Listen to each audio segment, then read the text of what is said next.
Баршаңызға қайырлы күн, қалдарыңыз қалай? Сіздерден үлкен өтініш болып тұр.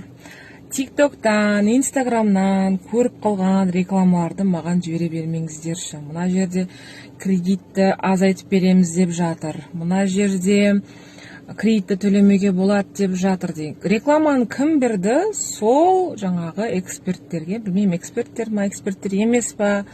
Сол кісілерге жазып, толыққанды консультация алып, мәлімет алыңыздар. Инстаграмда жүрген, тиктокта жүрген шындыққа жанаспайтын жарнамаларға өкінішке орай мен барлығына жауап бере алмаймын.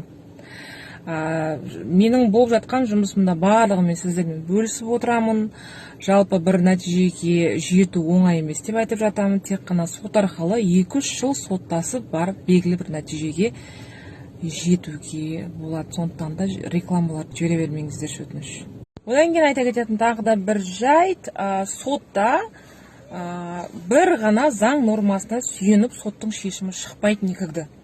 Ол жерде кем дегенде 4-5 заңның және заң нормаларының және одан басқа да жаңағы подзаконный акты дейміз ғой, солардың барлығын жиынтығынан жасап барып соттың шешімі шығады.